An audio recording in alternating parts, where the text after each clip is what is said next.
오늘은 여러분들께 박완서 작가님의 작품을 읽어드리려고 하는데요. 해산바가지라는 작품입니다. 박완서 작가님이야 제가 소개를 하는 것이 오히려 신뢰가 될 것 같은 우리나라의 대작가님이시죠. 그래서 별다른 소개말 없이 지금부터 읽어드리도록 하겠습니다. 즐거운 감상이 되시길 바랍니다. 박완서 작가의 해산바가지를 시작하겠습니다.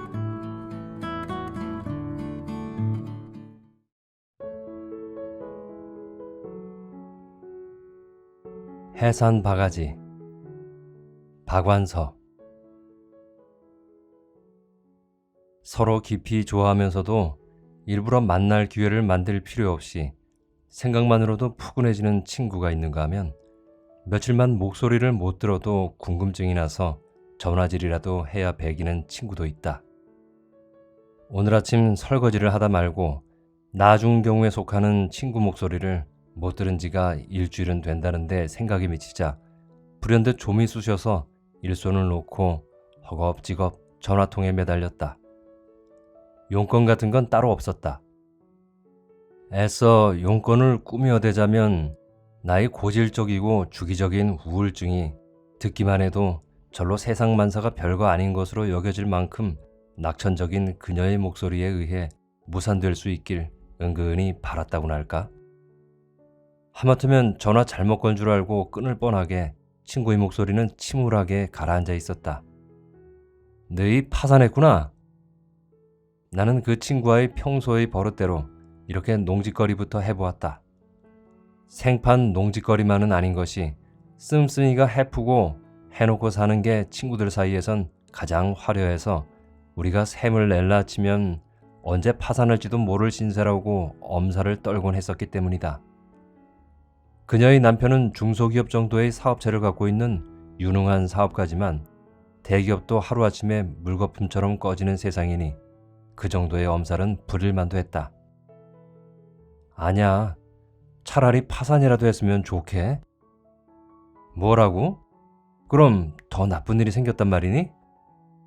글쎄, 더 나쁜 일이라면 좀 이상하지만 파산을 했다고 해도 이렇게 서운하지는 않을 것 같아. 그까지 돈이야 있다가도 없고 없다가도 있는 거 아니니? 난 또 뭐라고? 조 사장이 바람을 피웠나 보구나.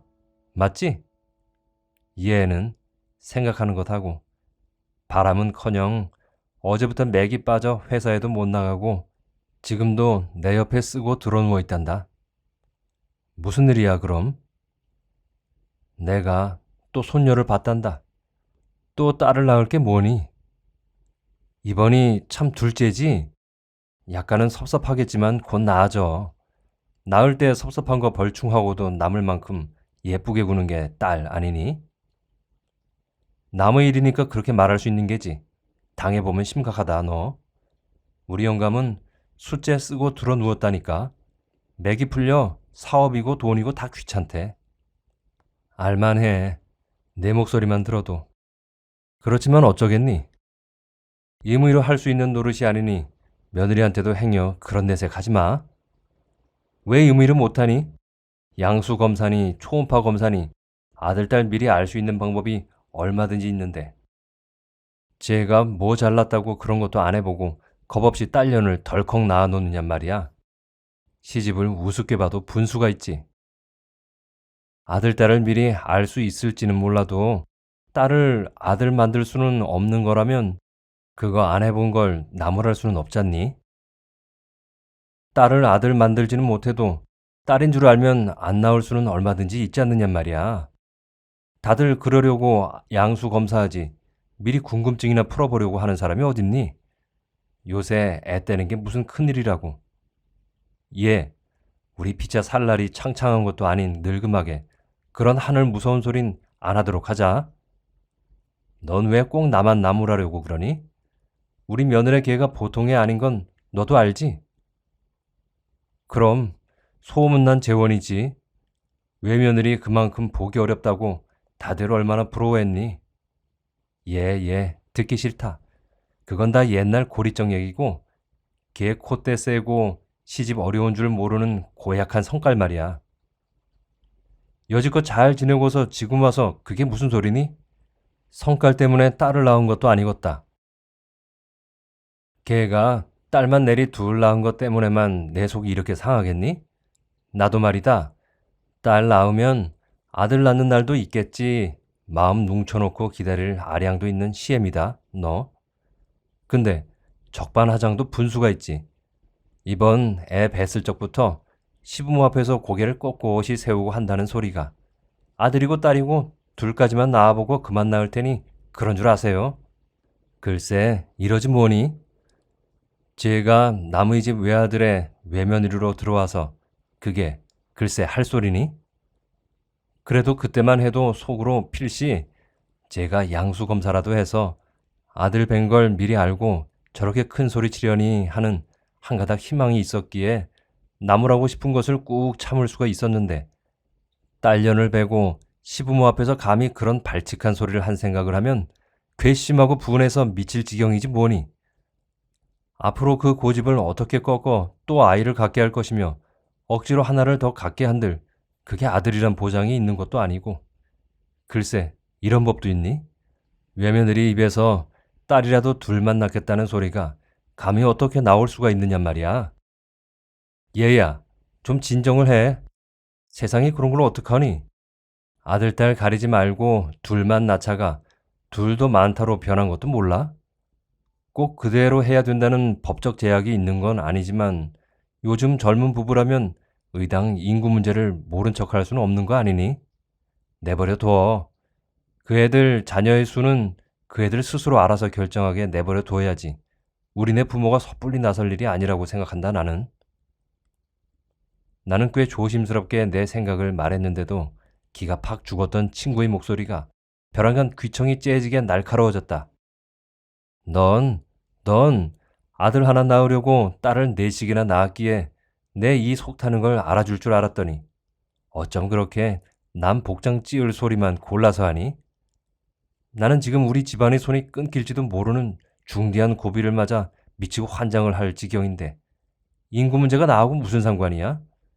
지는 아들 하나 낳으려고 딸을 넷씩이나 내리 낳은 주제에 누구한테 인구 문제를 뒤집어 씌우려고? 이렇게 마구 짓거리더니 분에 못 이겨 전화를 끊고 마는 게 아닌가.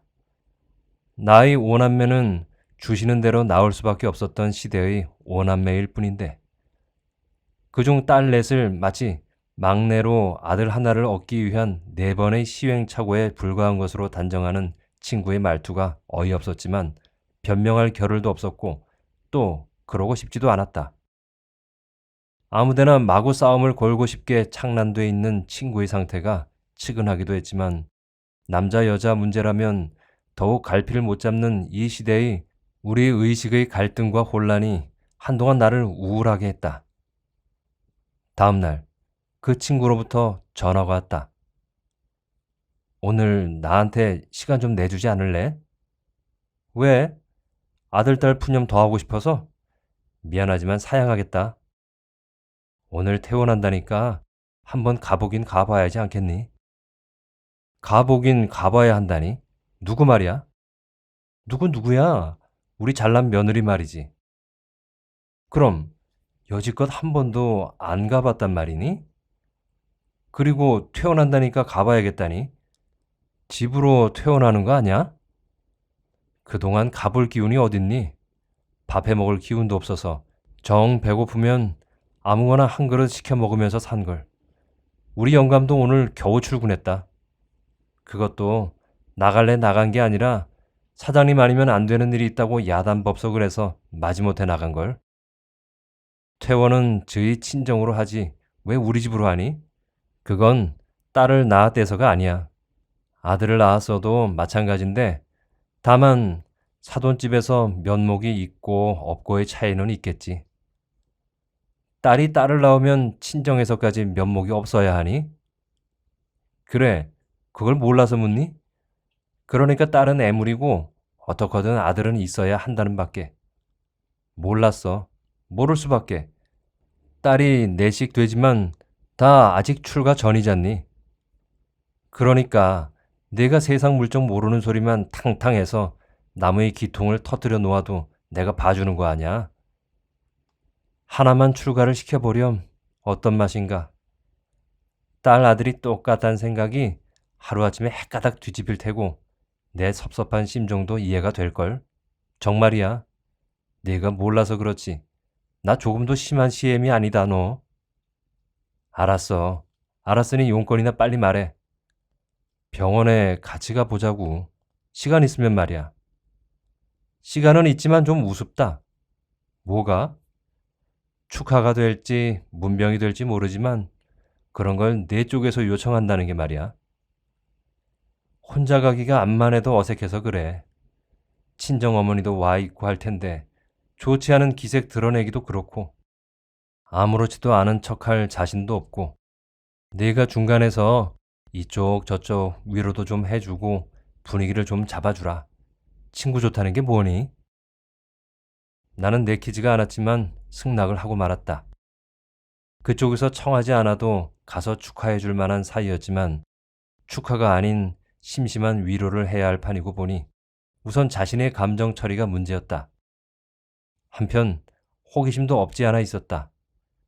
친구 며느리가 얼마나 당당한 여자라는 걸 잘 알고 있는 나는 그녀가 시어머니의 부당한 죄인 취급으로부터 어떻게 자신을 지키나, 또 사돈끼리는 그런 문제에 어떻게 대처하나, 좀 안 된 얘기지만 구경해보고 싶었다. 우리는 K대학 부속병원 1층 엘리베이터 앞에서 만나기로 약속을 했는데 피차 어찌나 시간을 잘 지켰던지 앞서거니 뒤서거니 거의 동시에 닿은 택시에서 나란히 내렸다. 친구는 생각보다 더 초췌하고 늙어 보였다. 화장이라도 좀 하지 않고. 자기가 얼마나 속상하다는 걸 한껏 과장하려는 친구의 속셈을 은근히 경멸하면서 나는 이렇게 핀잔을 주었다. 그리고 조금 웃었다. 화장 타령은 친구가 나를 만날 때마다 하던 소리였기 때문이다. 친구는 웃지도 않고 대꾸도 안 하고 앞장섰다. 면회 시간 중의 신생아실 유리창엔 사람들이 다닥다닥 붙어 있었다. 미키마우스 그림이 붙은 쇼윈도 너머론 신생아실이 훤히 들여다 보였지만 아기를 보여주는 간호원은 한 명밖에 없어서 차례로 잠깐씩만 보여주는 것 같았다. 자연히 감질이 난 가족들이 유리창에 잔뜩 얼굴을 갖다 대고 저만치 소쿠리 같은 침대에서 새근새근 잠든 아기들 중에서 자기네 아기를 찾아내려고 또는 방금 유리창 앞에서 선을 보이고 있는 남의 아기와 자기의 아기를 비교하려고 눈을 빛내고 있었다. 아기 아버지인 듯 싶은 젊은 남자는 어찌나 유리창에 얼굴을 바싹 갖다 댔는지 코가 짜부라져 바보같이 보였지만 눈빛만은 진지하고 심각했다. 어쩜 무슨 애가 저렇게 클까? 신생아 같지도 않네. 글쎄 3.5kg래. 저 눈 뜨고 두리번대는 것 좀 보게나. 3.5kg나요? 조그만 엄마가 어쩌면 저렇게 크게 나왔을까? 그것도 첫아들을. 형님, 앞으로 며느리한테 더 쩔쩔 맬 테니 눈꼴시어 어찌 보지? 왜? 샘나나? 나는 친구의 손녀는 어디쯤 누워있나 찾는 것도 아니면서 그 큰 유리창 앞에서 멈칫대며 빙글대고 있었다. 참으로 즐거운 쇼윈도였다. 나는 새롭고 이상한 행복감이 스멀대며 전신에 퍼지는 걸 느꼈다. 우리도 아기 먼저 보고 나서 산모 보러 가자. 나는 응석 부리듯이 친구에게 동의를 구했다. 안 돼. 싫어. 친구가 단호하게 신생아실을 외면하고 입원실 쪽으로 앞장섰다. 나는 그 이상한 행복감에서 갑자기 깨어난 것도 아까웠지만 신생아실에 전혀 매혹당하지 않는 친구의 미혹스러움이 혐오스러워 거기까지 따라온 것을 후회했다. 무엇보다도 나는 곧 목격해야 할 지긋지긋하고도 잔혹한 대결이 두려워서 잠시라도 유예의 시간을 얻고 싶었던 것이다. 병실은 예상과는 달리 시끌시끌하고 명랑하게 들떠 있었다.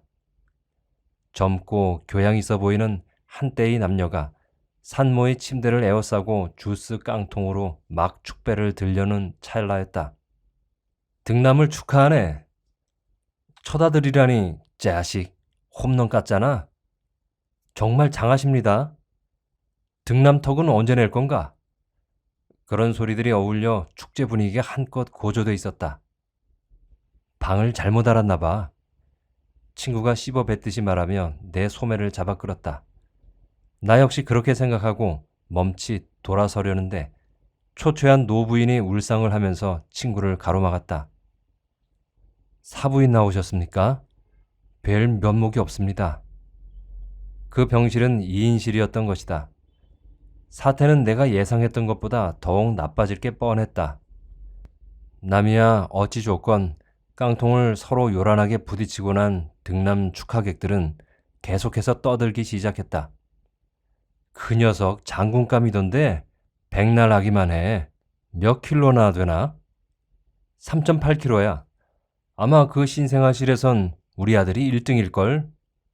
이 친구 벌써부터 1등 바치는 것 좀 보게. 내가 뭘 하든 배가 두리뭉실한 게 아들 낳겠다고 안 하던. 그래도 우리 시어머니는 자꾸만 딸이라고 그러시잖니. 뭐 태점에 딸이라고 나왔다나? 그게 시어머니 곤조라는 거야. 그래도 제일 기뻐하시는 게 시어머니더라. 친정어머니가 더 기뻐하시는 거 아니니? 그건 기뻐하는 것하고는 다르지. 큰 근심 하나 덜어서 개운하신 것뿐이지. 하긴 우리 어머니도 내가 첫 딸 낳고 두 번째 아기 가졌을 때 어찌나 조바심을 하시는지 정말 못 봐주겠더라. 딸이 시집가서 아기 낳을 때까지 그렇게 속을 태워야 하니 딸이 애물일 수밖에. 정말 딸 낳을 건 아니야. 헛수고 중에도 그렇게 고약한 헛수고는 없을걸. 헛수고면 좋게. 헛수고는 아무것도 안 남는 거지. 딸이 왜 아무것도 안 남니? 딸이 또 딸 낳을까봐까지 전전긍긍해야 할 생각을 하면 악순환이야. 얘 그만해 두어라. 남자들 좋아할라. 우린 똑똑히 들어두었습니다. 김 선생님의 중대한 실언을. 제가 무슨 실언을 했다고 그러세요? 김 선생님처럼 우리나라에서 알아주는 남녀 평등주의자가 그런 보수적인 발언을 하시다니. 그들은 서로 잘 아는 사이인 듯 남자는 남자끼리, 여자는 여자끼리 짓거리다가 이번엔 남녀가 공방전을 펼 낌새였다. 나도 김 선생이라고 불리는 우리나라에서 알아주는 남녀 평등주의자라는 여자를 눈여겨보았다. 그럴싸해서 그런지 신문이나 잡지 같은 데서 많이 본 듯 싶은 얼굴이었다. 소위 명사가 하나 끼어 있다고 생각하니 그 명사와 흉허물 없이 짓거리는 그들이 모조리 어딘지 명사다운 데가 있어 보였다. 젊은 나이에 교양과 옹졸함이 너무 드러나 보이는 사람들이었다. 있는 그대로의 현실을 말했을 뿐이에요. 현실을 외면하고 어떻게 주의나 운동이 있을 수가 있겠어요? 그렇지만 주의나 운동의 본뜻이 현실 개조에 있는 거라면 주의자가 앞장서서 그릇된 현실을 바로잡아야 하는 거 아닙니까? 그런 면으론 이름난 여권 운동자보다 간호원이 한 수 위더군. 아들은 아드님이에요 하고 딸은 공주님이에요 하니 말이야. 자넨 모를 걸세. 그 공주님이에요 소리를 처음 들었을 때 아버지가 된 남자의 속이 얼마나 철썩 내려앉나를. 그 아찔한 실망을 모르면 가히 복받은 남자라 할지어다. 어머머, 저 남자들 말하는 것 좀 봐. 남자들보다 김 선생, 당신을 성토해야 할까봐. 당신 여권운동 거꾸로 하는 거 아니야? 우리 때만 해도 첫 딸은 세간 미천이라고 해서 그래도 대우를 해주었는데 요새는 어떻게 된 세상이 첫애 때부터 아들만 바치니. 어떻거든 남보다 앞서가고 이겨야 된다는 경쟁 사회적인 심리 아닐까? 결국 아들은 이기는 거고 딸은 지는 거라는 남성 우위구먼. 남성 우위라기보다는 경제성 우위 아닐까? 딸이 얼마나 손해라는 것은 길러본 사람 아니라도 다 아는 사실 아냐? 시집 보낼 때 봐. 기둥 하나씩 빼가던 건 옛날 얘기고 네 기둥을 다 빼가니 말이야. 집 한 채 값은 우습게 든다지 아마. 설마가 뭐야? 그야 집도 집 나름이긴 하지만 아무튼 호화주택에 살만한 사람이면 호화주택 값이, 오막살이에 살면 오막살이 값이, 셋집에 살면 전셋값만 치는 들어야 딸 하나를 치우는 모양이니 경제제일주의 사회에서 손해가 내다 보이는 게 환영 못 받는 건 당연하잖아. 아무렴 인간의 가치라는 게 별거야. 돈을 얼마나 벌 수 있느냐는 경제적 가치를 빼면 뭐 남을 게 있다고. 어머머, 그건 너무했잖아요, 윤 선생님. 뭐가 너무합니까? 다 까놓고 말해서 우리가 일생 공부하고 노력해서 추구하는 게 뭡니까? 이상? 학문적 완성? 자기 성취? 그건 다 그럴듯한 속임수고 실상은 자신의 경제적 가치를 높이는 일 아닙니까? 난 미국 가서 전공까지 받고 왔습니다. 왠 줄 아시죠? 처음 전공 가지고 학위 따 받댔자 돌아와서 취직하기도 어려울 것 같아서였죠. 남의 경사에 와서 왜 언성들을 높이고 야단일까? 놔둬. 그것도 축하야. 절대로 취직이 보장 안 된 딸을 안 낳아 얼마나 다행이냐고 등남의 기쁨을 새삼스럽게 할 수 있잖아. 정말 아들 낳기 잘했어. 공주면 어쩔 뻔했니?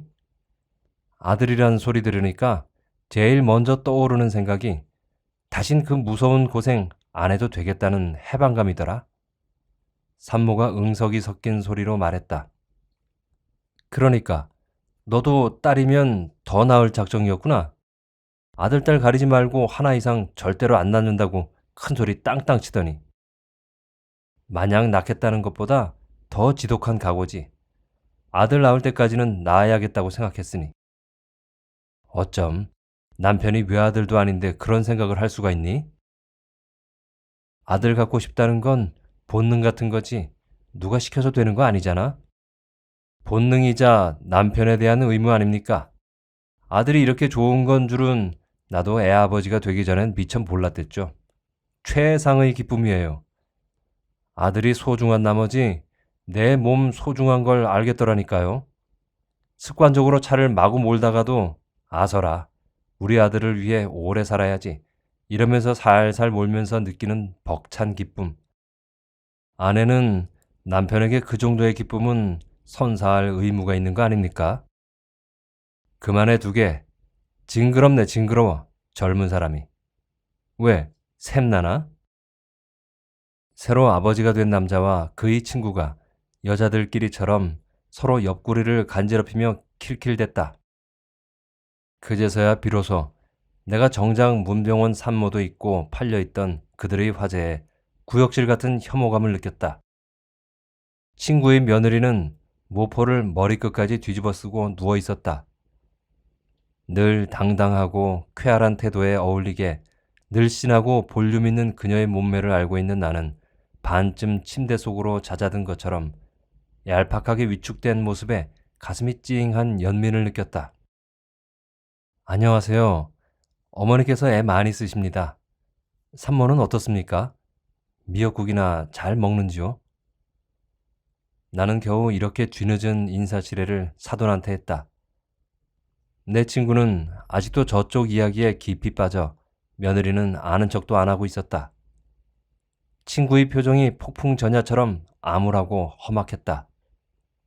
산모를 보러 오기까지 가까스로 억제했던 분통이 그들의 철딱서니 없는 화제 때문에 다시 지글지글 끓어오르고 있음이 분명했다. 그들이 다시 한번 왁자지껄 목청 높고 과장된 축하 인사를 남기고 한꺼번에 병실을 나갔다. 남자가 4명, 여자가 3명, 도합 7명의 축하객은 서로 나이뿐 아니라 풍기는 것도 엇비슷해서 동창이나 직장 동료쯤 되는 관계로 보였다.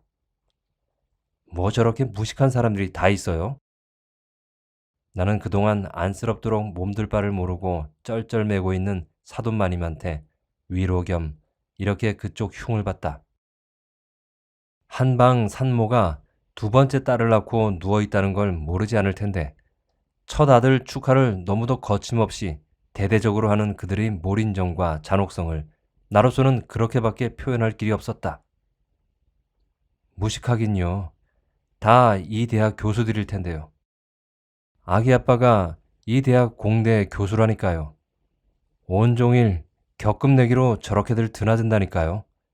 쟤나 나나 못할 노릇이죠 뭐. 사돈마님이 쓰고 누운 딸에게 눈물이 그렁한 눈길을 보내며 한숨처럼 말했다. 천하의 무식한 것들 같으니라고. 사돈마님은 극구 부정했지만 나는 계속해서 입속으로 그들의 무식을 강조했다. 전엔 그렇게 생각한 바가 전혀 없었음에도 불구하고 그 자리에선 왠지 무식함과 잔혹함이 한치의 어긋남도 없는 동일한 것으로 여겨졌다.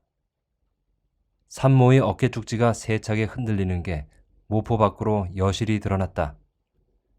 그녀의 자존심이 죽자하구나 억제하고 있으련만 미미하지만 처절한 흐느낌도 밖으로 새어나오고 있었다. 친구의 눈길이 잠깐 이런 며느리의 모습을 스치고 나서 사돈마님을 똑바로 봤다. 험악하다 못해 살기가 등등한 눈빛이었다. 나는 앞으로 일어날 일에 지레 겁을 내며 원망스럽게 옆의 침대를 건너다 보았다. 앞으로 일어날 일의 책임의 반 이상은 그쪽에 있다 싶었다. 그러나 방금 축하객을 전송하고 난 그쪽 산모는 나른하게 포만한 표정으로 머리맡의 가습기의 방향을 조절하고 나서 창 쪽으로 모로 누웠다. 이웃에 대한 철저한 무관심 때문에 그 여자는 일자 무식보다 훨씬 더 답답해 보였다. 제가 시애미 대접을 어찌 이리 할 수가 있습니까? 한 번쯤 쳐다봐도 제가 시애미 같은 건 안중이 없다는 걸 모를 내가 아닌데. 친구가 착 가라앉은 그러나 떨리는 소리로 사돈마님한테 이렇게 쓰고 들어누운 며느리를 나무랐다. 저도 면목이 없어서 안 그럽니까? 잘 먹지도 않고 시시때때로 저렇게 울고 속을 끓이니 저의 꼴이 말이 아닙니다. 아니죠. 제가 시애미 알기를 워낙 개떡같이 아는 애입니다. 벼르고 별러서 한마디 해도 어느 바람이 부나 하는 식이죠. 그러니 말해 뭘 하겠습니까? 그래도 이번 일만은 어른된 입장에서 한마디 다짐을 받고 넘어가야겠다 싶어 이렇게 왔더니만 바로 내가 하고 싶은 말을 아까 그 사람들이 다 해주지 뭡니까? 저도 귀가 있으니까 들었겠죠. 더 보태지도 덜지도 않을 테니 그 사람들한테서 들은 소리를 고스란히 명심하고 있으라 이르세요.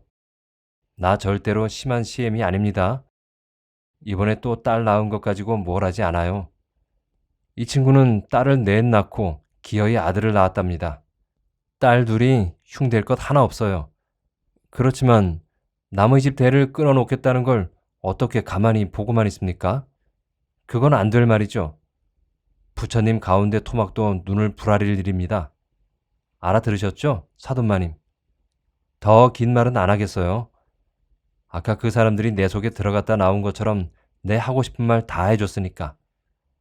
그 사람들처럼 젊고 교양 있는 사람들이 그렇게 말했으니 이 시엠이 생각을 덮어놓고 구닥다리 낡은 생각으로 치지도해하지는 못하겠죠.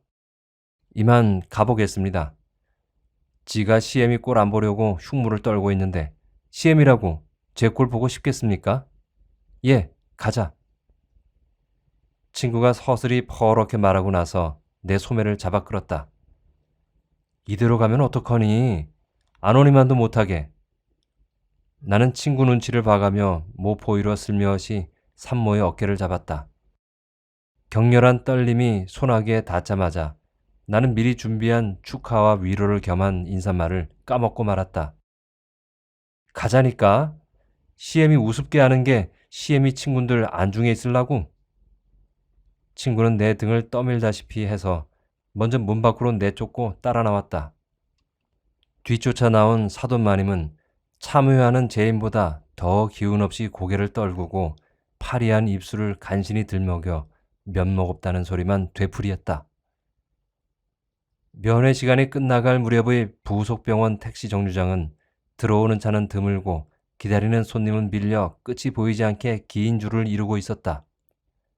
K대학 본부로 넘어가는 고갯길가엔 앵도꽃인지 키 작은 나무에 흰 꽃이 만발해 먼 한적하고 평화로운 마을로 이어진 듯한 착각을 일으켰다.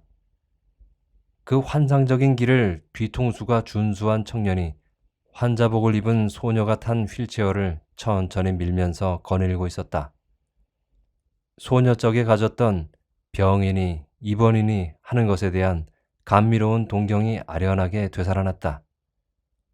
그들이 고개를 넘어 보이지 않자 아름다운 환각에서 깨어난 것처럼 정신이 아뜩하면서 속이 메스거렸다. 친구의 희끗희끗하고 부스스한 파마머리와의 간격을 바싹바싹 좁혀가며 택시를 기다리는 일이 벼랑간 참을 수 없이 고역스럽게 여겨졌다. 정문까지의 비스듬하고 드넓은 잔디밭은 아직은 군데군데만 파릇파릇했다. 유난히 파란 부분은 곧 구박받고 제거당할 토끼풀 무더기인지도 몰랐다. 거기 삼삼오오 모여 앉은 흰 가운의 젊은이들의 머리카락이 미풍에 나부끼는 게 참으로 보기 좋았다. 저기서 좀 쉬었다 가지 않을래? 나는 미풍처럼 친구의 귓전에 속삭였다. 딴 뜻은 없었다. 그냥 쉬고 싶었고 바람이 허락한다면 희끗희끗한 머리나마 나부껴보고 싶었다. 나는 친구의 동의를 기다릴 것 없이 그 지루한 기다림의 행렬에서 이탈했다. 친구도 순순히 뒤따라왔다. 우리는 누가 야단칠까봐 감히 잔디밭에 들어가지 못하고 가장자리에 걸터 앉았다. 할 말을 다 한 친구도 그닥 유쾌해 보이진 않았다. 그러나 사나워 보였다. 요즘 아이들은 생명에 대한 존엄성을 모르거든. 점점 미워져가는 요즘 아이들을 보면서 한탄하던 상투어가 밑도 끝도 없이 문득 생각났다. 무슨 말이든지 좀 해봐. 친구가 사나움이 많이 가신 목소리로 말했다. 아마 나의 말 없음을 자신에 대한 비난으로 받아들인 모양이다. 무슨 말이든지? 나는 친구의 말을 속으로 되뇌면서 불쑥 하고 싶은 얘기가 생각났다. 그 이야기는 내가 살아온 이야기 중의 한 토막이어서 당연히 시시할 수밖에 없었고 친구도 대강은 다 아는 이야기였다. 그럼에도 불구하고 나는 그 시시한 이야기 속에 우리가 이 세상을 살아가며 허구한 날 맺는 온당한 인연, 온당치 못한 인연이 훗날 무엇이 되어 돌아온 날을 풀 수 있는 암시 같은 게 들어있는 것처럼 느꼈다. 아니, 그렇게 복잡한 까닭이 아닌지도 몰랐다. 나는 친구에게 그저 겁을 주고 싶었다. 친구가 이 세상에 두려운 거라고는 없는 것처럼 구는 게 견딜 수가 없었다. 나는 마치 아이에게 겁을 주기 위해 손가락으로 제 입을 찢고 제 눈을 까뒤집어 도깨비 형상을 만들듯 과장법을 써야겠다고 마음먹었다. 그렇게 해봤댔자 이 겁없는 친구가 무서움을 타게 되리란 보장은 물론 없었다. 그러나 생각만으로 미리 즐거웠다. 내가 시집 갈 때 신랑이 하필 과부의 외아들이라고 해서 친정에선 참 걱정들을 많이 했다. 그러나 나는 그 과부 시어머니를 처음 뵈었을 때부터 싫지가 않았다. 친정 어머니는 신식 학력은 없었지만 아는 것이 많으셨다. 한글은 물론 한학에도 조예가 깊으셨고 어쩌다 하루 신문이 안 오면 신문사에 전화를 걸어 호통을 치실 만큼 세상 돌아가는 일에도 관심이 많으셨다. 지식욕이 강한 사람이 흔히 그렇듯이 어머니도 꼬치꼬치 따지길 좋아했고 꼬치꼬치 따질 대상이 집안일과 자식들 일밖에 없는지라 당하는 자식들은 피곤할 밖에 없었다. 그래 그런지 친정어머니가 지닌 일종의 지적인 분위기가 빠진 어수룩한 시어머니에게 나는 단박 호감을 느꼈다. 편하게 시집살이 할 수 있을 것 같은 확실한 예감이 왔다. 이모나 고모들이 예로부터 전해 내려오는 갖은 해괴망측한 외아들의 홀 시어머니 노릇을 수집해다가 나를 위협했지만 내 마음은 변하지 않았다. 어머니는 워낙 똑똑한 분이라 말려봤댔자 소용없다는 걸 미리 알고 계셨는지 그것도 내 팔자지 하는 태도로 일관했다. 어머니는 그런 분이셨다. 나는 어려서 등잔불을 만지고 싶어 안달을 했다고 한다. 식구들은 다 그런 나를 등잔불로부터 멀리 떼어 놓으려고 조심했지만 어머니는 어린 내가 등잔불을 만져볼 수 있도록 도와줌으로써 불이 얼마나 뜨겁다는 걸 체험하게 해 그 버릇을 고쳤다는 걸 자랑스럽게 말씀하시곤 했다. 시어머님은 내 관상이 적중해 나는 마음 편히 시집살이를 할 수가 있었다. 실상 시집살이랄 것도 없었다. 나는 2살 터울로 아이를 5씩이나 낳았지만 젖만 먹였다 뿐 기른 건 시어머님이셨다. 그때만 해도 식모가 흔할 때여서 우리도 식모를 두고 살았지만 그분은 식모에게 절대로 기저귀를 빨리거나 아이를 업히는 법이 없었다. 왜 내 천금 같은 손자똥을 남이 더러워하고 찡그리게 하느냐는 것이었다. 업히는 것도 질색이었다. 업고 갈 때 안 갈 때 가는 것도 싫지만 혹시 아기를 떨어뜨리거나 부딪혀도 안 그랬던 척 속일지도 모른다는 거였다. 젖만 떨어지면 데리고 자는 것도 그분의 일이었다. 아이가 애비하고 한방 쓰면 아이에게도 부모에게도 이로울 게 하나도 없다는 게 그분의 생각이었다. 그분은 한글도 제대로 해독을 못했다. 한때 업무는 깨쳤었지만 써먹을 데가 없다 보니 거의 다 잊어버리고 말았다는 것이었다. 깨친 글도 써먹을 바를 모를 만치 지적인 호기심이 결여된 분이었지만 자기 나름의 확고한 사랑법을 가지고 있었다. 그분은 안방을 쓰고 우리는 건넌방을 썼었는데 작은 집이라 귀를 기울이면 그분이 칭얼대는 손자를 잠재우려고 토닥거리는 소리와 함께 나직하고 그윽한 자장가 소리를 들을 수 있었다. 자장 자장 우리 아기 잘도 잔다 우리 아기 금자동아 은자동아 금을 주면 너를 사랴 은을 주면 너를 사랴 자장 자장 우리 아기 잘도 잔다 우리 아기 멍멍개야 짖지 마라 꼬꼬다가 우지 마라 우리 아기 잠을 잔다. 그분의 자장가를 듣고 있노라면 나도 착하고 무구한 아기가 되어 너그럽고 큰 손에 안겨 온갖 세상 시름과 악으로부터 보호받고 있는 듯한 편안감에 잠기곤 했다. 고모나 이모한테서 들은 회개한 홀 시어머니 노릇이란 거의가 아들의 침실을 엿본다든가 아들을 데리고 자고 싶어 한다든가 하는 다분히 성적인 거여서 신혼 초엔 내 쪽에서 문득 침실 밖을 살피기도 했었다. 강박관념에서라기보다는 일종의 호기심이었다. 그러나 그런 일은 처음부터 일어나지 않았고 앞으로 일어날 가망도 없었다. 그렇게 서로 구순하고 편안하게 서로 사랑한다 할 수는 없어도 자꾸만 늘어나는 새 식구를 더불어 사랑하고 예뻐 어쩔 줄을 모르면서 어느새 그분은 70고개의 정상에 나는 40고개의 정상에 다다랐으니 말이다. 75까지도 그분은 정정해서 손자들 도시락 찬을 챙기고 싶어 했고 입시가 있을 때마다 절에 가서 1000번이나 절을 하고 그 생색을 내고 싶어 했고 증손자 볼 때까지 살고 싶다는 생의 의욕에 충만해 있었다. 좀 지나치리만치 건강하시어 고혈압으로 쓰러질 때까지도 우리는 그분의 혈압이 높다는 것도 모르고 있었다. 반신불수가 될 것 같다는 우려와는 달리 그분은 얼굴이 약간 비뚤어졌을 뿐 신속하게 건강을 회복했다. 식욕은 더욱 왕성해졌고 목소리는 더욱 쨍쨍해졌고 아침잠은 더욱 엷어졌다.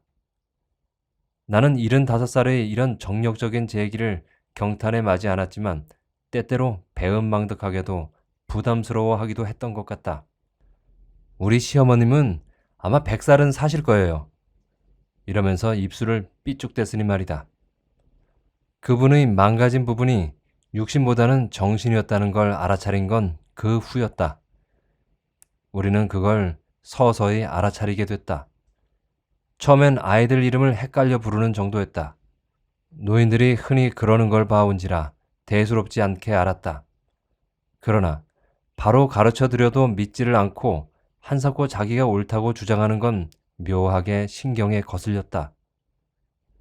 숫째 치지도외하기로 했다. 어쩌면 나는 그걸 기화로 그때까지도 그분이 한사코 움켜쥐고 있던 살림 권리를 빼앗을 수 있어서 은근히 기뻤는지도 모르겠다. 그러니까 그분의 노망을 근심하는 소리는 집 안에서보다 집 밖에서 먼저 났다. 오래간만에 고모님을 뵈러 온 당신 조카한테 당신 누구요? 하며 낯선 얼굴을 해서 조카를 당황하게 하더니 어찌어찌해서 그가 조카라는 걸 알아보고 나서 아이가 몇이냐고 물었다. 아들이 둘이라고 하자 아이고 대견해라. 일찌감치 농사 잘 지었구나 라고 정상적인 대답을 했다. 그러나 곧 똑같은 질문을 하고 똑같은 덕담을 했다. 똑같은 질문은 한없이 되풀이됐다.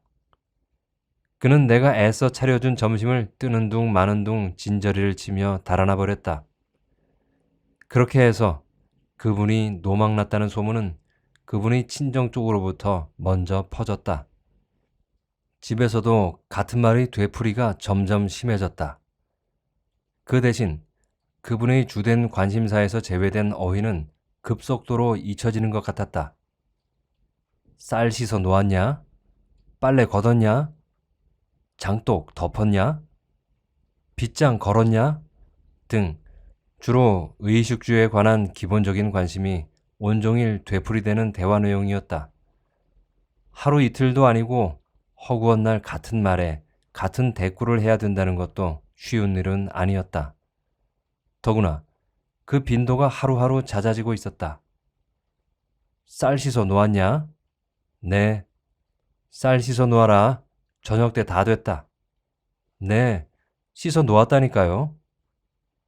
쌀 씻어 놓았냐? 씻어 놓았대도요. 쌀 씻어 놓았냐? 쌀 안 씻어 놓으면 밥 못할까봐 그러세요? 진지 암 굶길 테니 제발 조용히 좀 계세요. 이렇게 짜증이 나게 마련이었다. 그렇다고 그 줄기찬 바보 같은 질문이 조금이라도 뜸해지거나 위축되는 것도 아니었다. 남들은 몇 년씩 똥오줌 싸는 노인도 있는데 그만하면 곱게 난 망령이라고 나를 위로했지만 나는 온종일 달달 볶이고 있는 것처럼 신경이 피로했다. 차라리 똥오줌 치는 게 온종일 같은 말 대꾸하는 것보다 덜 지겨울 것 같았다. 사태는 점점 더 나빠졌다. 언제부터인지 우리 방문 창호지에 손가락에 침 묻혀 뚫은 것 같은 구멍이 하나 둘 생겨났다. 어느 날 밤 인기척도 같고 야기와도 같은 섬뜩한 느낌에 잠을 깬 나는 그 구멍에서 음험하게 반짝이는 눈빛을 보았다. 시집 오기 전 고모와 이모한테서 들은 해괴망측한 외아들의 홀 시어머니 노릇을 이 나이에 당할 줄이야. 억압된 성이 얼마나 무서운 화근이라는 걸 어설프게 얻어들은 프로이트까지 떠올리며 재확인한 것처럼 느꼈다. 그렇다고 그분의 소시적인 불행과 고독을 손톱만큼이라도 동정할 수 있었던 것은 아니다. 오직 소름이 끼치게 혐오스러웠을 뿐이었다. 우리 부부는 이미 누가 침실을 엿본다고 해서 우리 자신의 성적 불만이 축적될 만큼 젊지가 않았다. 그러나 그분이 징그럽고 혐오스러운 것은 성적 불만보다 더 참기가 힘들었다. 때때로 혐오감이 고조될 땐 사리를 방불케 해 섬찟한 전율을 느끼곤 했다. 이런 정서적인 불균형을 은폐하고 아이들 앞에서나 이웃이나 친척 보기에 여전히 좋은 며느리처럼 보이려니 여간 힘이 들지 않았다. 나는 점점 못쓰게 돼갔고 때로는 자신의 몸과 마음이 망가져가는 걸 즐기기도 했다. 저 늙은이가 저렇게 며느리를 못살게 굴다가 필시 며느리를 앞세우고 말걸. 두고 보라지. 이렇게 악담을 함으로써 복수의 쾌감 같은 걸 느꼈다. 그러나 그건 어디까지나 내 비밀스러운 속마음일 뿐 겉으론 음전한 효부 노릇을 해야 했으므로 나는 어느 틈에 신경 안정제를 상습적으로 복용하고 있었다. 그러나 그 음험하고 초롱초롱한 눈동자는 문 밖에만 머물러 있으려 하지 않았다. 언제고 문 안에 들어오려고 호시탐탐 노리고 있다는 걸 나도 알고 있었다. 어느 날 밤 화장실에 가려고 미닫이를 열던 남편이 억 소리를 지르며 주춤했다. 그때까지도 우리의 침실을 지키고 있는 밤눈이 있다는 걸 모르고 있던 남편이 흰머리를 산발하고 내복바람으로 문 밖에서 떨고 있는 귀신 같은 노인을 보고 비명을 지른 건 당연했다. 그러나 그 다음에 놀란 건 오히려 나였다. 시어머님은 기다리고 있었다는 듯이 밤눈에도 반짝반짝 빛나는 논요강을 남편에게 내밀면서 말했다. 내 이럴 줄 알고 요강을 닦아 놓았느니라. 요강을 놓아두고 뭐하러 그 먼 뒷간에 가냐? 가길. 감기 들려고. 남편이 반짝거리는 논요강에 소피 보는 소리를 들으며 나는 이불을 뒤집어 쓰고 오래도록 진저리를 쳤다. 화장실이 시골집처럼 멀다 할 수는 없어도 구옥이라 마루를 지나 대도를 내려서 대문간까지 나가야 있었다. 그러나 나는 요강은 야만적이라고 시집올 때 해온 논요강을 마루 밑에 처박아두고 쓰지 않았다. 남편이나 나나 밤중에 화장실에 가는 일은 어쩌다나 있었으므로 조금도 불편한 줄 몰랐다. 아마 이사를 한데도 그 요강이 거기 있는 걸 잊어버렸을 테고 생각났다고 해도 버리고 떠났을 것이다. 그런 요강을 언제 어떻게 꺼내서 무슨 생각과 무슨 기운으로 그렇게 반짝반짝 광을 냈을까? 나는 진저리를 치다가 기어코 몸부림을 치면서 울기 시작했다. 뭔가 견딜 수 없어서 미칠 것 같았다. 자신이 미쳐가고 있다는 것을, 정신에도 미친 세포가 있어 정상적인 온당한 세포를 마구 잡아먹고 마침내 그 질서를 증오와 광란의 도가니로 만들어가고 있음을 역력히 감지한다는 것은 무서운 일이었다. 오밤중에 그런 일이 있은 다음 날부터 시어머님은 큰 구실이 하나 생긴 셈이었다. 아침 일찍 우리 방으로 건너와 요강을 내가고 밤이 이슥해 어리어리 잠이 들만 하면 요강을 받쳐 들고 와서 머리맡에 놓고 나갔다. 우리 부부는 이상하게도 그날부터 밤오줌을 누기 시작했다. 나도 남편이 잠들었건 말건 궁둥이를 허옇게 까고 논요강에다 사뭇 요란스럽게 방뇨를 했다. 행여 그 일을 누구한테 빼앗길세라 첫 새벽에 요강을 비우러 들어올 때나 이슥한 밤에 요강을 들고 들어올 때의 그분의 표정은 아무도 흉내낼 수 없을 만치 특이했다. 가장 신령스러운 일에 영혼이 불임을 당하고 있는 무당처럼 요괴스러워 보이기도 하고 자기 아니면 안 되는 일에 헌신한다고 생각하는 독재자처럼 고집스럽고 당당해 보이기도 했다. 나는 내가 숨쉬기 위해 매일 밤 그분을 죽였다. 밝은 날엔 간밤의 내 잔인한 소망을 부끄러워했지만 내 잔인한 소망은 매일 밤 살쪄갔다. 그 기운을 조금이라도 죽일 수 있는 방법은 신경 안정제밖에 없었다. 은밀히 먹던 그 약을 남편 앞에서 당당히 입에 털어넣었고 분량도 여발한 듯이 늘려갔다. 그가 약을 빼앗으려는 신용을 하면 마귀처럼 무섭게 이를 갈며 덤볐다. 괜히 이러지 말아요. 이 약 없으면 내가 당신 어머니를 죽일 거예요. 그래도 좋아요? 그것보다는 당신 어머니가 나를 죽이는 게 나을걸요? 그게 낫다는 걸 알기 때문에 이 약을 먹는단 말이에요. 이래도 당신 말릴 수 있어요?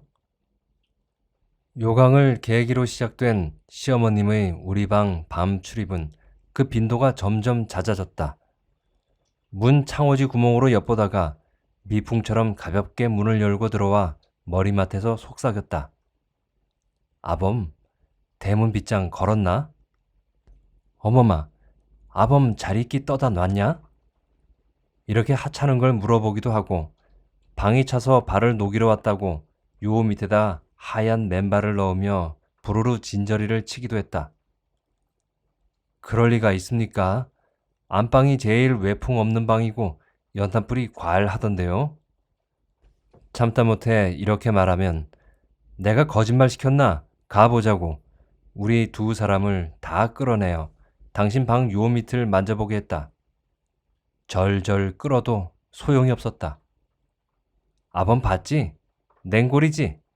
내가 얼마나 서러운 세상 산다는 걸 아범도 이제 알았지? 세상에 이런 법은 없는 게야. 젊으나 젊은 것들은 절절 끓는 방에서 자고 외로운 홀시애민 냉골로 혼자 내치다니. 이러면서 앙상한 몸을 돌돌 말아 이렇게 세운 양무릎 사이에 산발한 머리를 파묻고 훌쩍훌쩍 울었다. 그런 그분의 모습은 늙었다기보다는 10서너 살 먹은 소녀처럼 미숙해 보여 남편의 얼굴엔 비통한 연민이 어렸다. 왜 이러세요? 어머니, 절 봐서라도 망령 좀 그만 부리세요. 네, 어머니. 그러나 내 눈엔 그분이 그런 짓이 평범한 망령으로 보이지 않았다. 빌어먹을 프로이트 때문인지 성적인 연상을 하고 내 속에 또 하나의 지옥을 만들었다. 그분은 점점 더 자주 우리 방으로 야행을 하였고 당신 방으로 아들을 불러냈다. 아범, 추워 죽겠어. 정말이야. 냉골이라니까. 늙은이 얼어 죽는 꼴 안 보려면 한 번만 와서 만져봐. 아범, 나 배고파 죽겠어. 어머니 나를 굶겨. 정말이야. 배가 등갓에 붙었어. 와서 한 번만 만져보라니까. 이렇게 새록새록 구실을 만들어냈다. 구실만 새로워지는 게 아니라 망령 노릇도 새록새록 새로워졌다. 겨울에서 봄이 되어도 엷은 옷으로 갈아입기를 한사코 맞았고 가을에서 겨울로 접어들어도 두터운 옷으로 갈아입기가 며칠은 걸릴 만큼 힘든 일이 되었다. 그런 증세가 점점 심해져 옷 자체를 안 갈아입으려 들어 어쩔 수 없이 강제로 내복을 갈아입히려면 동네가 떠나가게 비명을 지를 만큼 망령은 날로 심해졌다. 갈아입기를 싫어하고부터는 씻지도 않았다. 목욕을 시키기는 갈아입히기보다 더 힘이 들었다. 순순히 몸을 맡겨도 애정이 없는 분의 속살을 만진다는 건 극기를 요하는 일인데 길길이 뛰며 마다는 걸 씻길 엄두가 나지 않았다. 그분이 정성과 힘을 다해 하루도 빠지지 않고 닦아주는 건 오로지 아들의 논요강밖에 없었다. 이렇게 나는 구원의 가망이 조금도 안 보이는 지옥을 살면서도 아이들이나 친척과 이웃들에겐 여전히 무던하고 참을성 있는 효업으로 보이길 바랐다. 내가 양다리를 걸친 두 세계 사이의 심한 격차로 미구에 자신이 분열되고 말 것을 번연히 알면서도 나는 나의 이중성에 악착같이 집착했다. 어쩌면 나는 내가 처한 고통으로부터 벗어날 수 있는 길이 자신이 분열밖에 없다는 자포자기한 생각을 하고 있었는지도 모른다. 그 무렵 집에 드나들던 파출부가 어느 날 나한테 이런 소리를 했다. 세상 사람들이 눈이 멀어도 분수가 있지. 왜 사모님 같은 분을 효부 표창에서 빠뜨리냐 말이에요. 별거 아닌 사람들이 다 효자, 효녀, 효부라고 신문에 나고 상금도 타던데. 그 여자가 순진하게 분개하는 소리를 들으며 나는 나의 완벽한 위선에 절망했다. 나는 막다른 골목에 쫓긴 도둑이 사리를 품고 돌아서듯이 그 여자에게 돌아서서 무서운 얼굴로 말했다. 오늘 우리 어머님 목욕을 좀 시키고 싶은데 아줌마가 좀 도와줘야겠어요. 그러면요. 도와드리고 말고요. 목욕탕에 물 받으세요. 나는 벌써부터 내 속에서 증오와 절망적인 쾌감이 지글지글 끓어오르는 걸 느끼고 있었다. 아줌마 보는 앞에서 시어머님의 옷부터 벗기기 시작했다. 조금도 인정사정 두지 않고 거칠게 함부로 다루었다. 목욕 한 번 시키려면 아이들까지 온 집안 식구가 총동원해 좋은 말로 어르고 달래가며 아무리 참을성 있고 부드럽게 다루다가도 종당 다소 폭력적으로 굴어야 겨우 그게 가능했다. 그러나 이번엔 처음부터 폭력적으로 다루기로 작정하고 있었다. 그분도 내 살기등등한 태도에 뭔가 심상치 않은 걸 느끼고 그 어느 때보다 심한 반항을 했다. 믿을 수 없을 만큼 강한 힘으로 저항했지만 나 역시 거침없이 증오를 드러내니까 힘이 무럭무럭 솟았다. 옷 한 가지를 벗겨낼 때마다 살갗을 벗겨내는 것처럼 처절한 비명을 질렀다. 보다 못한 아줌마가 제발 그만해두라고 애걸했다. 알지 못하면 가만히 있어요. 이 늙은이는 이렇게 해야 돼요. 나는 식은대며 말했다. 그리고 아줌마도 내 일을 도울 것을 명령했다. 노인은 겁에 질려 목 쉰 소리로 갓난아기처럼 울었다. 발가벗긴 노인을 반짝 들어다 탕 속에 집어넣고 다짜고짜 때를 밀기 시작했다. 나 죽는다. 나 죽어. 전현이 나 죽인다. 노인이 온 동네가 떠나가게 비명을 질렀다. 나는 그러면 그럴수록 더 모질게 때를 밀었다. 너무하세요. 그렇게 아프게 밀 게 뭐 있어요? 아줌마가 노인 편을 들었다. 그녀는 이제 아무 도움도 안 됐다. 혼비백산한 얼굴로 구경만 했다. 알지 못하면 가만히나 있으라니까요. 아무리 살살 밀어도 죽는 신용할 게 뻔해요. 골치가 빠개질 듯이 띵하고 귀에서 잉잉 소리가 났다. 나는 남의 일처럼 내가 미쳐가고 있다고 생각했다. 골 속에, 아니 온몸에 가득 찬 건 증오뿐이었다. 그런데도 나는 자꾸 증오를 불어넣고 있었다. 마치 터뜨릴 작정하고 고무풍선을 불듯이 자신이 고무풍선이 된 것처럼 파멸 직전의 고통과 절정의 쾌감을 동시에 느끼고 있었다.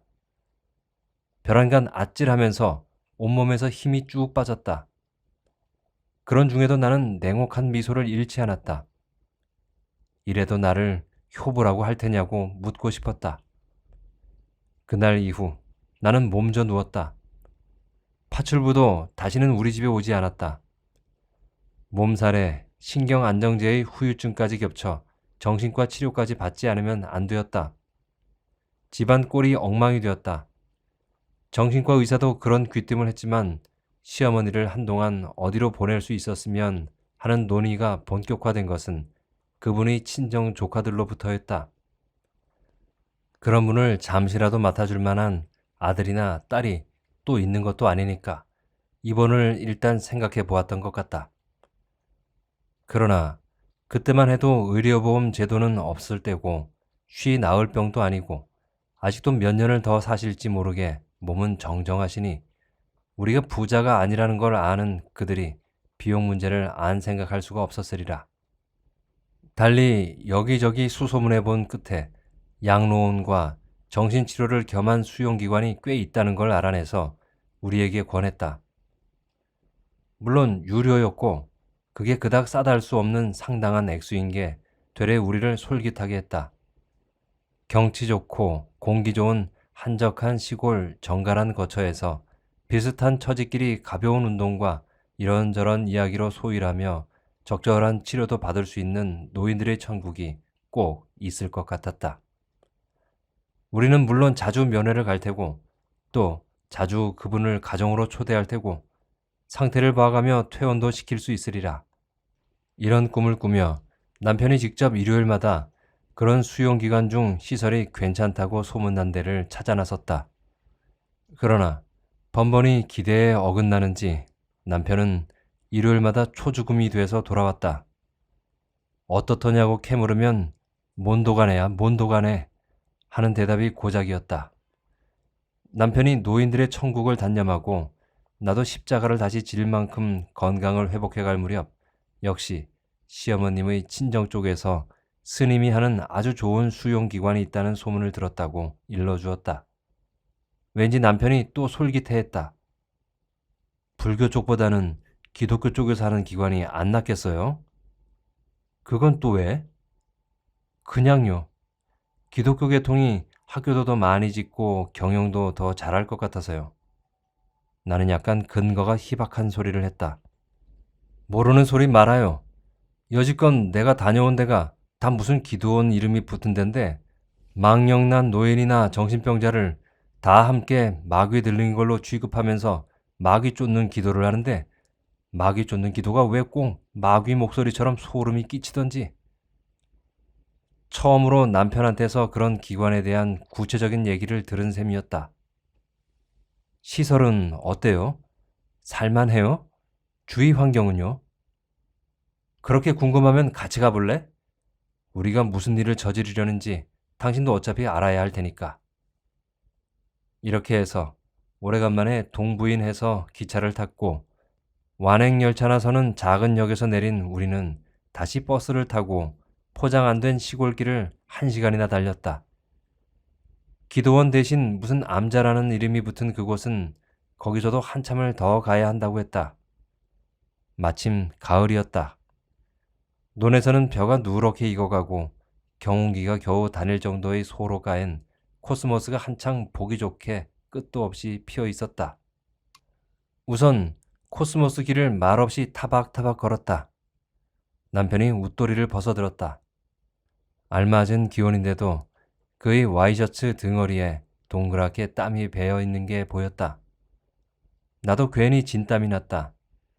조그만 마을이 나타났다. 마을 어귀엔 구멍가게도 있었다. 구멍가게 좌판엔 비닐통에 든 부연 막걸리와 라면이 진열돼 있을 뿐 주인은 보이지 않았다. 남편이 그 앞에서 걸음을 멈추었다. 그의 얼굴엔 막걸리가 먹고 싶다고 씌어 있었다. 나는 너그럽게 웃었지만 속으론 까닭없이 낭패스러웠다. 남편이 좌판에 털썩 주저앉았다. 그리고 주인도 찾지 않고 막걸리 병마개를 비틀었다. 등허리뿐 아니라 이마에도 번드르르 땀이 배어 있었다. 서늘한 미풍이 숲을 이루다시피 한 길가의 코스모스를 잠시도 가만 놔두지 않았다. 색색까지 꽃이 오색의 나비떼처럼 하늘댔다. 쾌적한 날씨였다. 그런데도 우린 둘 다 달군 프라이팬에 들볶이고 있는 것처럼 안절부절을 못했다.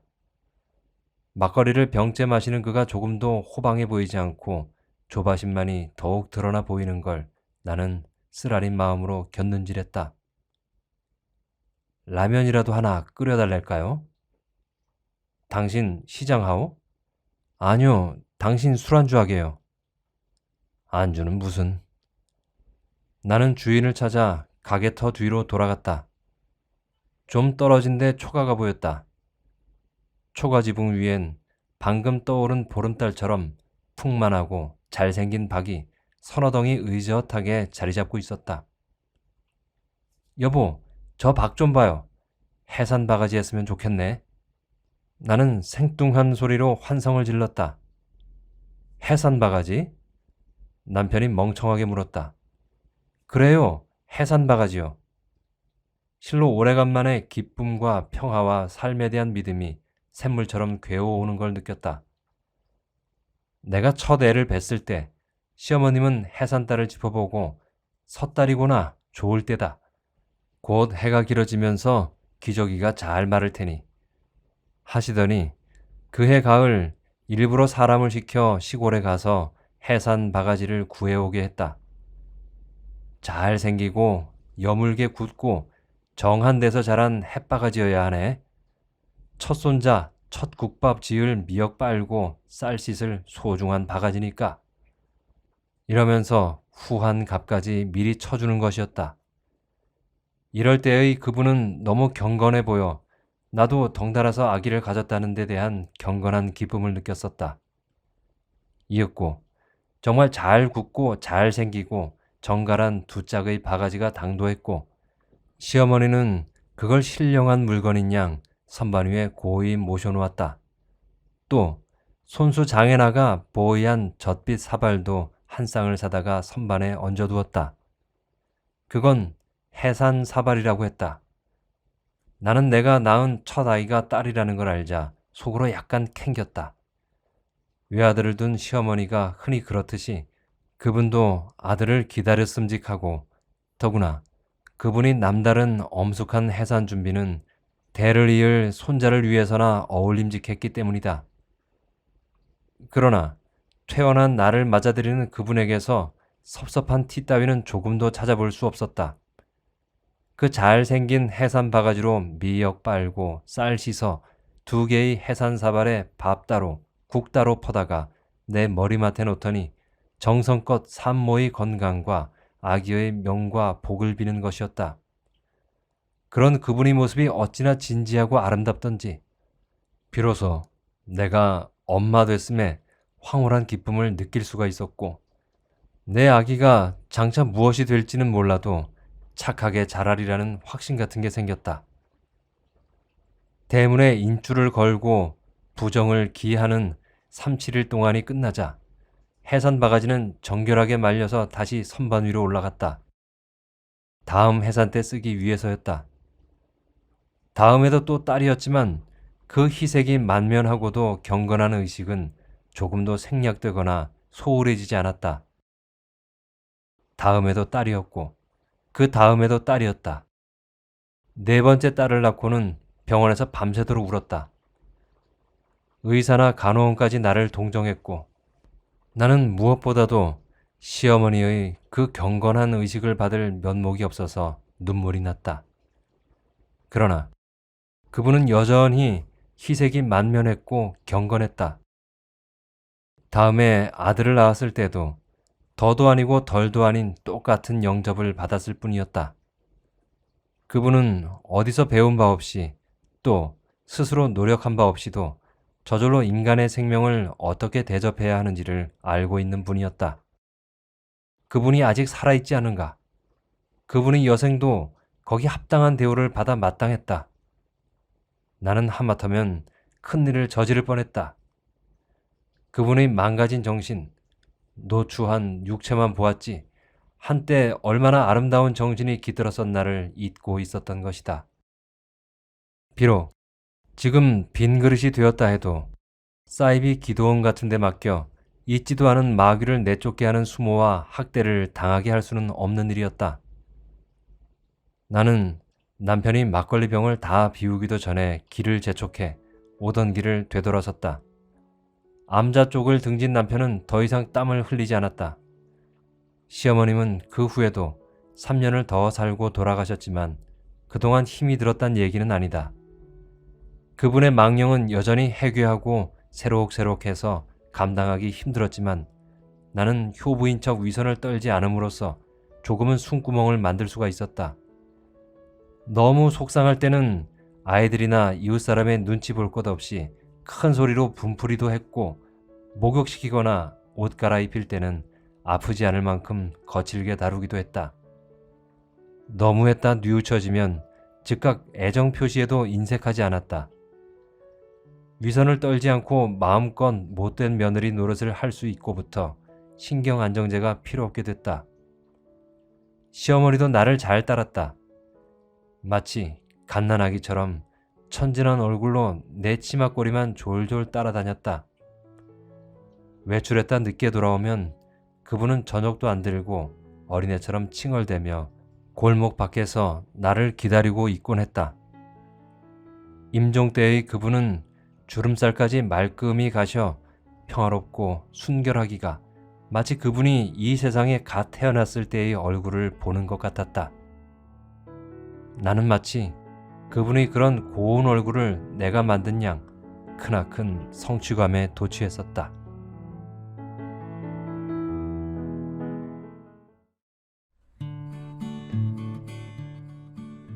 이 작품이 쓰여진 것이 1985년인데요. 그때만 해도 남아선호 사상이 정말 끔찍할 정도로 엄청났죠. 이 소설의 초반의 내용을 요즘 젊은 사람들이 본다면 기겁을 할 만한 내용이죠. 아들을 못 낳은 며느리, 그리고 아들을 낳아서 주위의 축하를 한 몸에 받고 있는 같은 병실의 또 다른 여자. 둘 다 귀한 자식을 낳았지만 그에 대한 대우는 완전히 천국과 지옥입니다. 지금에야 세상이 많이 바뀌어서 이젠 딸을 낳기를 더 원하는 세상이 되었지만 어딘가에선 여전히 아들 못 낳아서 눈치 보고 있는 며느리와 친정 어머니가 있을지도 모릅니다. 그러면서 이야기의 화자는 자신의 시어머니를 생각하죠. 그분은 지금 다시 생각해도 대단한 분이라고 생각됩니다.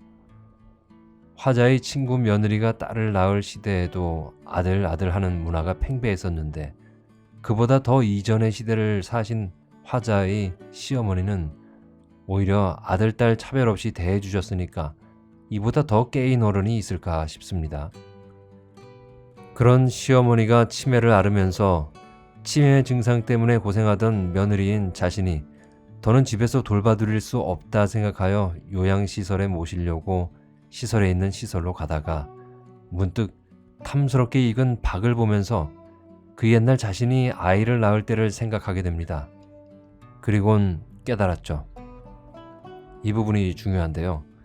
아들, 딸 상관없이 생명 자체에 대한 존엄한 마음을 가지셨던 시어머니를 지금 내가 좀 힘들다고 열악한 요양시설에 내맡긴다는 것이 어딘지 옳지 못하다는 것을 말이죠. 이 소설은 남자인 저에게도 많은 것을 생각해야 한 작품입니다. 내가 어렸을 때, 아기였을 때 발에 흙이 묻을라, 더우면 땀이 나서 땀띠가 날라, 추우면 감기라도 들라 한시도 눈을 떼지 못하시던 그 어머니가 생각이 나서 이 소설의 마지막 장을 읽을 땐 좀 울컥했습니다. 좋은 작품이었죠. 역시 글은 아무나 쓰는 것은 아닌가 봅니다. 끝까지 잘 들어주셔서 감사하고요. 지금까지 박완서 작가의 단편소설 해산바가지를 읽어드렸습니다. 그럼 다음에 또 재미있고 유익한 작품으로 찾아뵙겠습니다. 다음에 또 뵐 때까지 건강하시고 행복하세요.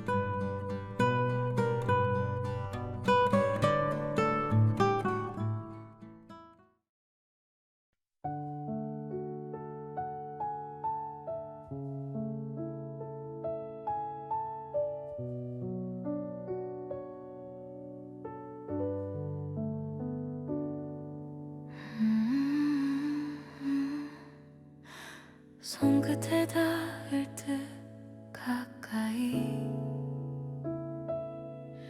그대가 서 있는 것 같아. 눈을 감으면 들리는 그 목소리가 날 부르네.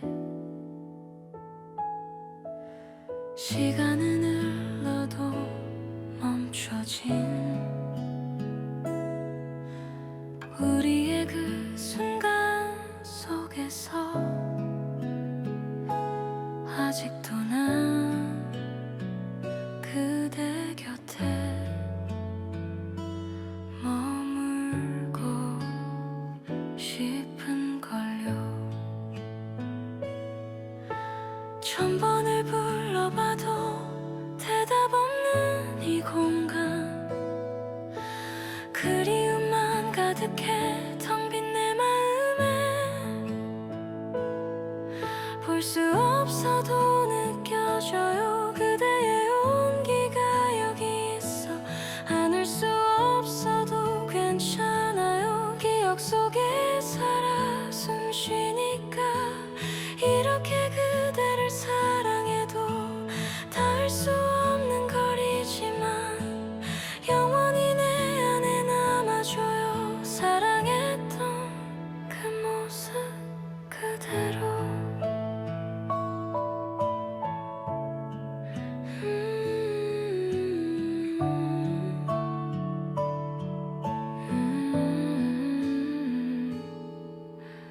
혼자 걷는 이 길 위에 그대의 발자국 찾아요. 함께했던 모든 날들이 지금도 나를 지켜주죠. 천 번을 그려봐도 만날 수 없는 얼굴, 눈물만 흘러내려 그대 생각에 볼 수 없어도 느껴져요. 그대의 온기가 여기 있어.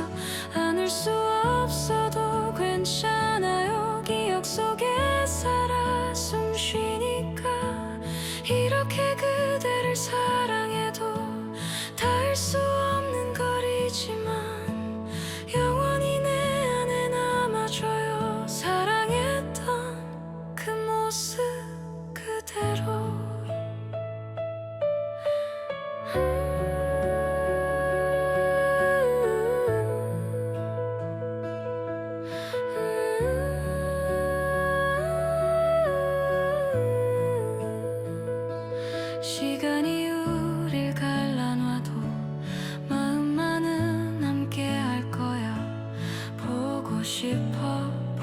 싶어 이 말밖엔 알 수 없지만 그대도 알고 있겠죠. 내 사랑은 변함없단 걸 볼 수 없어도 사랑해요. 그대는 내 전부였으니까 안을 수 없어도 느껴요. 여기 내 곁에 있는 걸. 이렇게 그대를 그리워해도 다시 올 수 없는 시간이지만 영원히 잊지 않을게요. 사랑한다는 이 한마디를. 그대여